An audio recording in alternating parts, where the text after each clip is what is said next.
देश में ध्रुवीकरण नहीं होना चाहिए,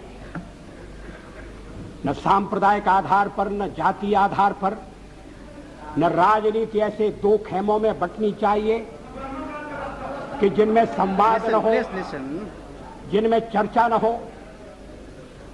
देश आज संकटों से घिरा है और ये संकट हमने पैदा नहीं किए।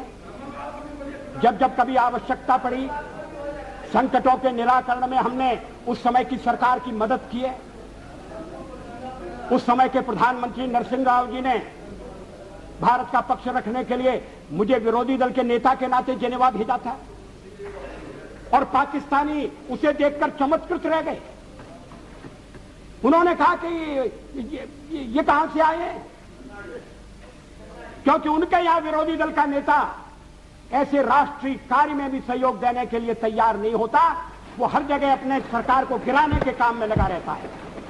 ये हमारी परंपरा नहीं है, ये हमारी प्रकृति नहीं है और मैं चाहता हूं ये परंपरा बनी रहे, ये प्रकृति बनी रहे। सत्ता का खेल तो चलेगा, सरकारें आएंगी जाएंगी, पार्टियां बनेगी बिगड़ेंगी, मगर ये देश रहना चाहिए, इस देश का लोकतंत्र अमर रहना चाहिए। इस सदन में एक एक व्यक्ति की पार्टियां, एक एक व्यक्ति की पार्टी, और वो हमारे साथ हमारे खिलाफ जमघट करके और हमें हटाने का प्रयास कर रहे हैं। उन्हें प्रयास करने का पूरा अधिकार है, मगर है वो एक व्यक्ति की पार्टी। एकला चलो रे, और चलो एकला अपने चुनाव क्षेत्र से और दिल्ली में आकर हो जाओ इकट्ठे रे। किस लिए इकट्ठे हो जाओ? देश के भले के लिए। स्वागत है, हम भी अपने ढंग से देश की सेवा कर रहे हैं और अगर हम देशभक्त न होते और अगर हम निस्वार्थ भाव से राजनीति में अपना स्थान बनाने का प्रयास न करते, और हमारे इन प्रयासों के पीछे 40 साल की साधना है। ये कोई आकस्मिक जनादेश नहीं है, कोई चमत्कार नहीं हुआ है। हमने मेहनत की, हम लोगों में गए, हमने संघर्ष किया है। पार्टी 365 दिन चलने वाली पार्टी है। ये कोई चुनाव में कुकुर मुक्के की तरह से खड़ी होने वाली पार्टी नहीं है।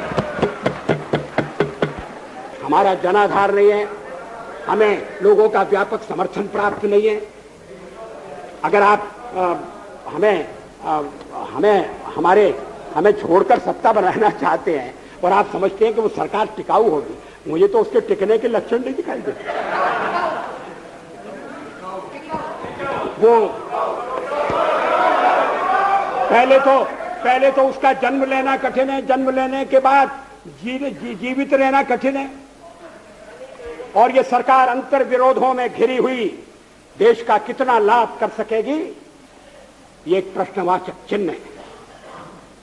हर बात के लिए आपको कांग्रेस के पास दौड़ना पड़ेगा, और जब आप उन पर निर्भर हो जाएंगे, अभी तो मैं नहीं जानता, पहले चर्चा हुई थी, कुछ शर्तें लगाई जा रही, फिर चर्चा हुई कि कोऑर्डिनेटिंग कमेटी बनाना पड़ेगी। फ्लोर पर भी हम लोग कोऑर्डिनेशन करते हैं, उसके बिना तो सदन नहीं चलता। आप सारा देश चलाना चाहते हैं, बड़ी अच्छी बात है, हमारी शुभकामनाएं आपके साथ हैं। हम अपने देश की सेवा के कार्य में जुटे रहेंगे।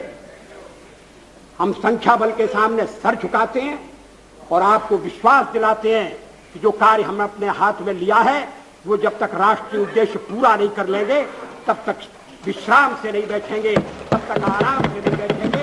अध्यक्ष महोदय, मैं अपना त्यागपत्र राष्ट्रपति महोदय को देने जा रहा हूं।